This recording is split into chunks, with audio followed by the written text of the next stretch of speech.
Is it worth signing up for a credit card I don't need, but will give me a $200 sign on bonus? So I got an ad in the mail for a pre-selected Capital One Quicksilver card, which offers 1.5% cash back on all purchases plus a $200 sign-on bonus if I spend $500 in 3 months. No annual fee, also a 0% APR until July 2022. We pay our credit cards in full every month, have great credit, and don't have any large credit purchases in our future, such as mortgage or a car loan. We also already have a credit card that gives 1.5% back on all purchases. We don't need this card. But is this just an easy way to get a free $200, or are there any catches or hidden pitfalls that wouldn't make it worth it? Answer: no, don't get a credit card to just try to game the system. People may debate this because of credit card churning, but credit card churning doesn't take into account people's bad habits and just dumb mistakes. Now, obviously, based off what you said, you have pretty good habits of being pretty diligent in paying off your credit card amount every single month, on time, not having any issues with that. But that doesn't mean that this is a good idea. Not to mention, you have to spend $500 in 3 months to get $200. That's not really that worth it, right? Now, technically, like the whole credit card churning aspect, some people will try to debate, oh yeah, well, I mean, if you're going to spend $500 anyways, then wouldn't this $200 sign-on bonus actually basically be like free cash? And depending on how you look at it, kind of, technically speaking, you could technically get $200 as a sign-on bonus. But the thing is, it's still not that great of an idea, right? You're going to have another credit card line. Yeah, you might technically increase your credit card limit, but basically you're going to be going through the process of applying for basically another credit card, right? Because they got to do the whole credit card check and all this other stuff. And it's just getting onto another credit card will potentially lower your credit score, which might be important to you, might not be important to you. There's different factors when it comes to credit cards. But either way, I would never trust any sort of credit card offering that comes in the mail, right? I wouldn't trust anything revolving around credit cards to begin with, but I certainly wouldn't trust a credit card that comes into the mail, or the pre-selected credit cards that come into the mail. Like, it's just not a good idea. It's just like kind of inviting trouble when you don't really need it. It's kind of inviting like a hassle when you don't really need it. Like, you really don't need it, right? Like, what is this free $200 going to be worth to you? Like what is it actually going to do for you, right? You're going to have another credit card and you might completely forget about it, right? So people are forgetful. People are lazy. And a lot of people miss payments, which makes credit card companies do this because it's a numbers game where most people who use credit cards are bad with them. So they know they can just keep on making money and money and money. They're basically continuously milking the udders of a cow, right? Like, this is basically what's going on here, right? Like, they're just continuously trying to milk as much money as possible because they know the majority of people who end up using a credit card never pay on time, right? Or if they do pay on time, they typically hold like a pretty large balance on their credit cards.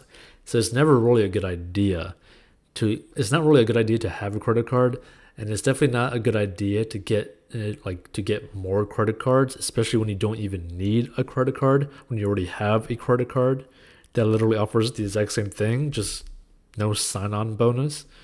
The thing is, you're going to end up getting this type of question worries me because I see this as a potential issue of someone ends up getting 13 to 20 credit cards, and they're trying to do all these different churning things, and then they're going to get involved into oh, this one has an annual fee, but if I spend $2,000 per year on this card, I'm going to end up getting $300 back or $500 back, but I got to spend $2,000 within a year or whatever. It's like, come on, right?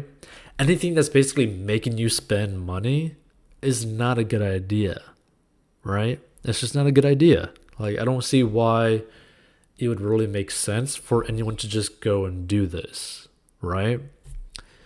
Now, again, people have different views on credit cards. And basically, the advice that I would give is that I wouldn't ever suggest anyone to get a credit card, but I wouldn't necessarily suggest anyone to get rid of their credit card. Now, obviously, that depends on the situation. Now, why do I say that? I say that because an amazing credit score is better than a bad credit score, right? But a no credit score is better than a bad credit score, right? So the way to really think about it is let's say that you are maybe a credit score of 600 or so, right? Not that great. You could do a lot better, right? I'd probably suggest to just try to increase your credit score, right? Just make sure that your payments are on time and stuff. Because usually if you're at that route, you still have debt on your name and it's going to just be a pain to deal with a whole bunch of different things. So it'd just probably be better to boost your credit score and just be smarter with your money. Now, if you have a credit score of 200, 400, you need to pay off your debt and cut up your credit cards and never use a credit card ever again, right? If you're someone that keeps a balance on credit cards, you need to cut up your credit cards and never use credit cards ever again, right? Because you could get 1.5% cash back on some credit cards. You could get 2% cash back. You could get 3% cash back, right? Which is technically a benefit for the tiny, tiny, tiny fraction of people who are actually good at their finances, right? And this is just paying their bills on time, right? That's what good means when it comes to personal finance. It's just pay your bills that you owe on time, right? And the majority of people cannot do that. And by can't do that, I mean they are not doing that. They're making choices that are preventing them from actually doing that, which causes credit cards to not be a good option at all for them, period, right? Because of course you're going to have those very diligent people that will pay off their credit cards all the time, right off the bat. There's a lot of people that end up, spending money on a credit card, but they immediately pay that credit card off that second that they spent money on it. Or they just go into their phone and then they transfer money straight into the account of that credit card, and bam, there you go. It's it's never really happened, basically, right? You basically just did it straight up there because you only do it for the cash back, right? I know some people that end up doing that.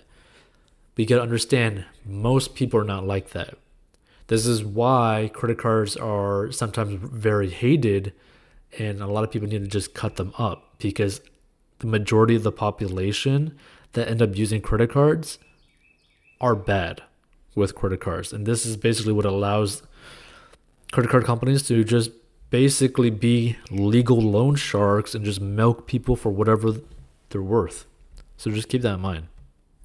Feel free to become a member, support this kind of content in the description. Check out 40inbox.com to master your money, personal finance lessons, personal finance courses. Contact us with your personal finance question or story.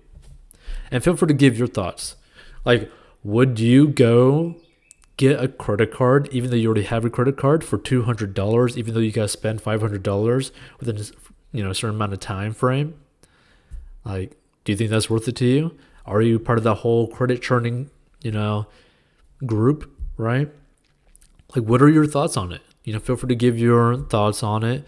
Feel free to DM your own questions about credit cards or your stories and all that kind of stuff on Instagram at 40inbox, where we post financial memes for the fun of it. But again, submit your own story at 40inbox.com and we'll probably turn it into a future episode. It's just the way that I see credit cards is that if you're wise with it, then it doesn't necessarily really change anything on your behalf, right?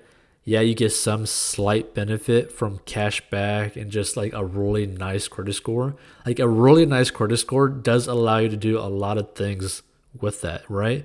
You're most likely going to get a very, very, very good home mortgage with a very, very good credit score, right? So that's something to keep in mind. Like that's really the only reason why I could see like a credit card being like really useful is for that specific reason, right? Because you don't want to be conducting business on a credit card because that could end up very bad very quickly. You don't want to put your daily expenses on a credit card for the most part because that depending on your habits, right? Because like I said, a lot of people who use credit cards are just not good with it. So just keep that. I want to get dental work using credit, but I'm terrified and ignorant of credit. Taking from r/personal finance, feel free to submit your own personal finance stories at 40inbox.com. So it's always been my dream to one day have average looking teeth. I'm 27 years old with a new job making $18 per hour, 35 to 45 hours a week. Take-home pay estimate is $2,300 to $3,000 per month. My expenses, $350 per month on shared rent, $100 to $300 on food, $100 to $400 on gas, parking tickets and car maintenance, $40 for phone, $64 car insurance, $150 on cigarettes. If I don't succeed in one of my next 1,000 cessation attempts, I don't pay utilities, I don't have health insurance, and I avoid doctors like the Grim Reaper. I have a bit of over $2,000 to my name right now, and my most pessimistic savings estimate is $500 per month. I'm aware my budget is rough and variable, as is life. I also have bad teeth, bad enough to scare children. They've been bad my whole life. I didn't regularly brush my teeth until I was around 13. And my parents spent all their money and whatever they could steal or beg from me on drugs and alcohol. But I always believed if I work hard enough and don't fuck up too much, which I did, that I could buy better teeth. Here's what I'm considering. Save up $15,000 over the next year or 3, drive to Los Algodones, Molar City, Mexico, and just get it all done.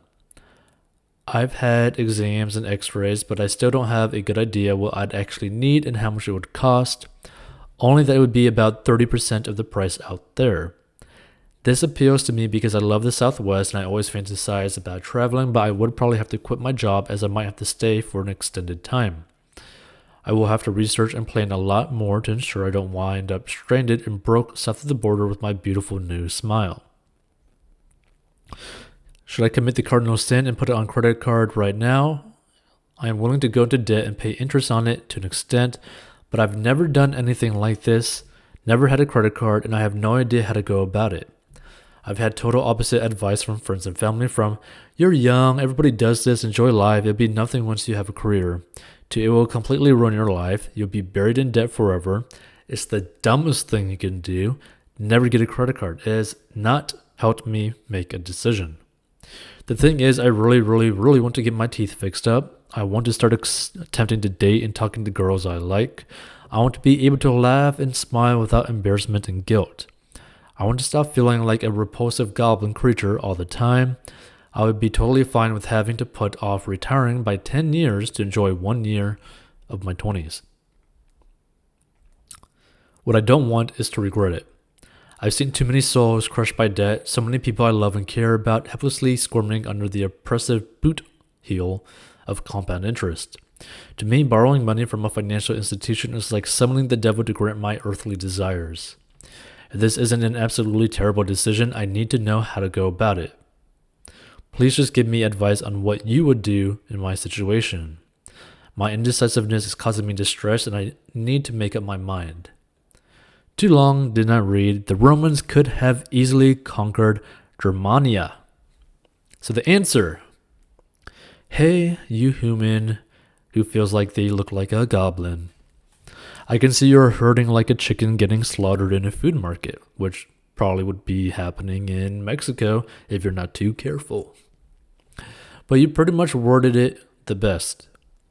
So many people I love and care about helplessly squirming under the oppressive boot heel of compound interest. This is a fact that will happen if you do this. Like, this is not a question as if it will happen. This will happen if you do this on debt.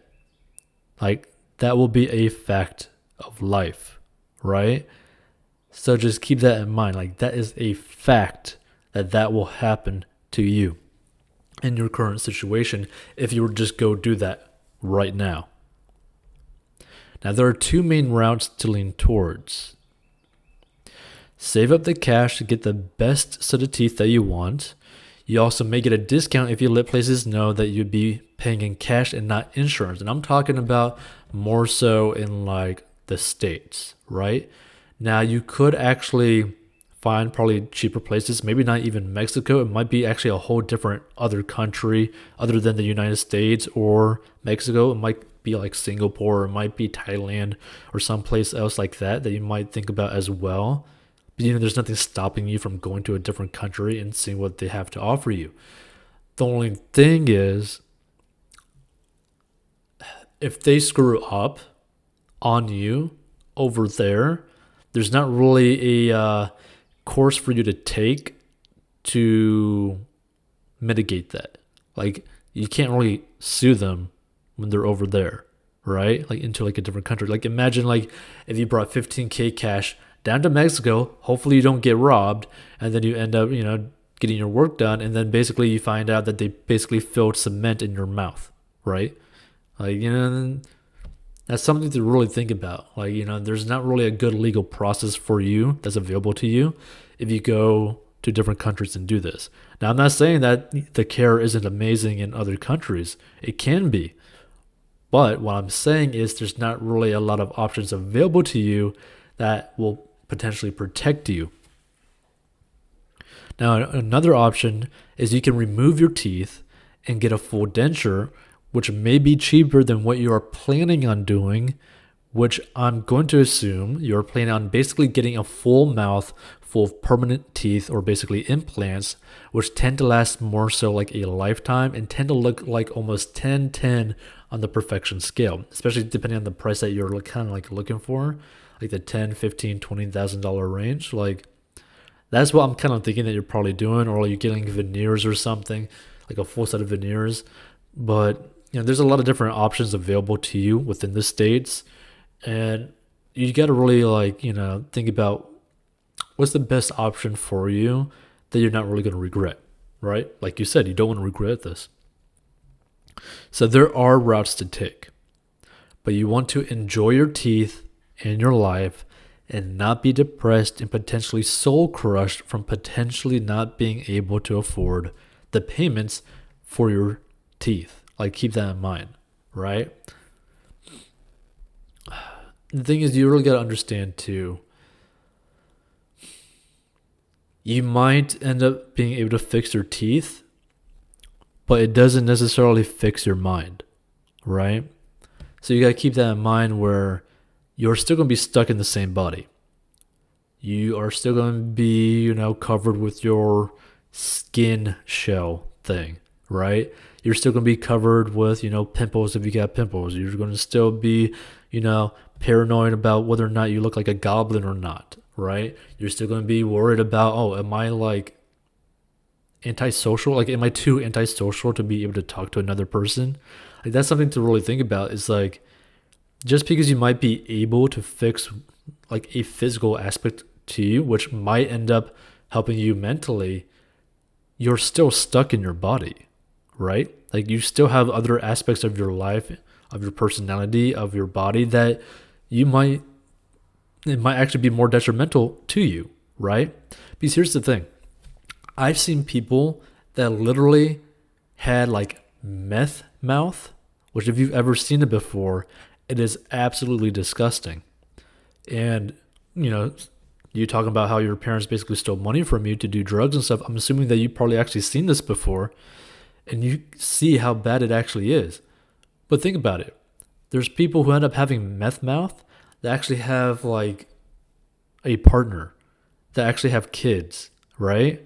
So just keep that in mind. Like, technically, yes, you will for sure be treated differently by having a super nice smile. That is a fact. You'll be treated differently by having a nice smile. But also, you'll be treated differently depending on what your size is. Like, are you super obese? Are you like the 600-pound life kind of situation? Or are you super fit? Right? That's also something to think about too. Like, yes, we live in a superficial world where people end up judging each other like that. And whether you want to admit it or not, yes, people are going to have impressions on you. Whether how it is that you dress, how you smile, what your breath smells like. Do you have plaque on your teeth? Oh, do you have a messed up teeth? Do you look like a goblin? Oh, wait, are you bald? Are you balding? Right? Are you like 20 years old and balding right now? People judge you for everything, right? Like, that's the kind of world that we live in. And you got to be confident in yourself to let that not affect you, because no matter what you change in your life, because people get plastic surgery all the time to change their boob size, or to change their nose, or change their face, or like get rid of the wrinkles on their face, right? You're still stuck in your own body. Keep that in mind. You're still stuck inside your own mind. You're still stuck with your own emotions. You're still stuck with what you perceive people think of you, right? Because, none of this could actually be true, technically, right? Now, I'm going to trust and say that you actually, like, this is actually something that you're dealing with, in the sense that, people are, like, truly judging your teeth, and, like, your teeth are really that messed up.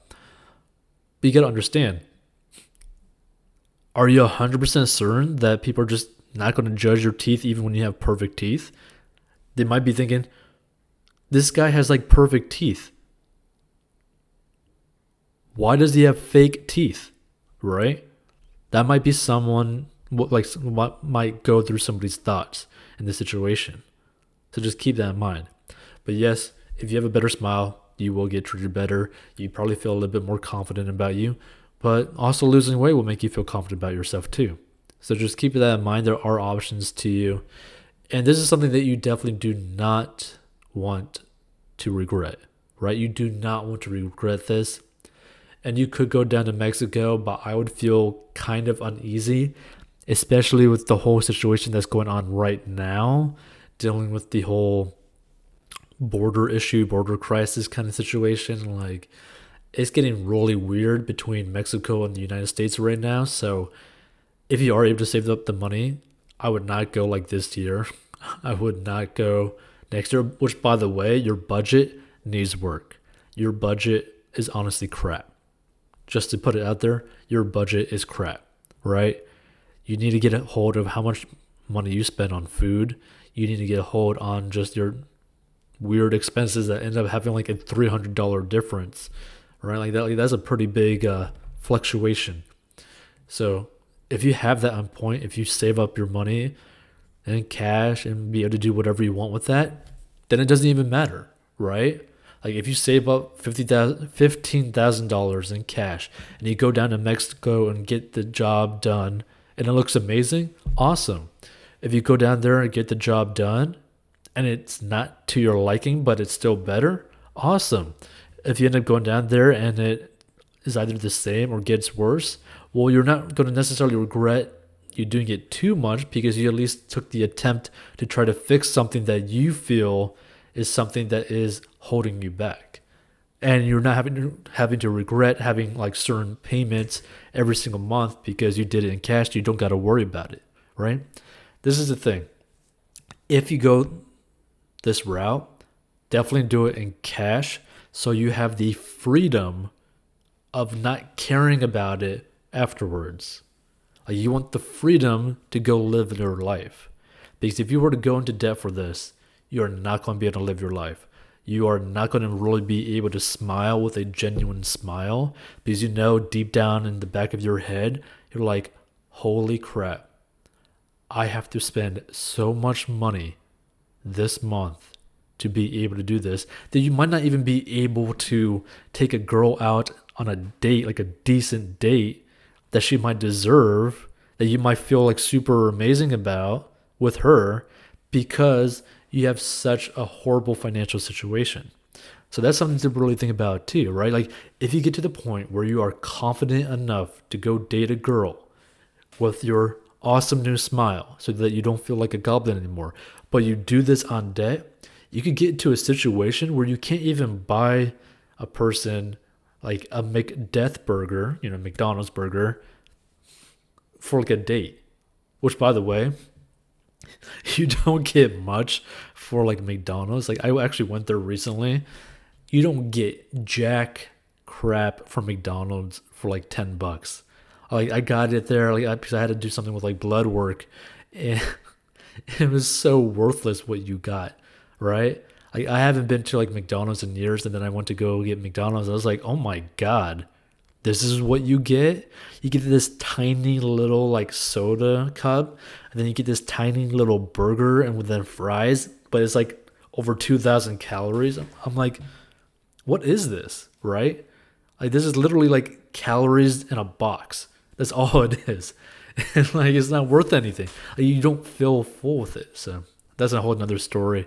It's just absolutely insane when I really think about it. But yeah, just be on point, have a game plan, and whatever you decide, make sure that you're going to stick with it and follow through with it and get everything done. But again, understand, no matter what you change about yourself, you're still you, right? You're still you. So good luck, human, and I hope that you end up feeling less like a goblin and find a pretty super hot chick to fall in love with. Become a member, support this in the description. Check out 40inbox.com to master your money, personal finance lessons, personal finance courses. Contact us with your personal finance question or story, and we'll turn it into a future episode and stuff. But again, for anyone out there who ends up listening to this in the future and all that, understand that you're always stuck with yourself, no matter what you change. You're still stuck with yourself.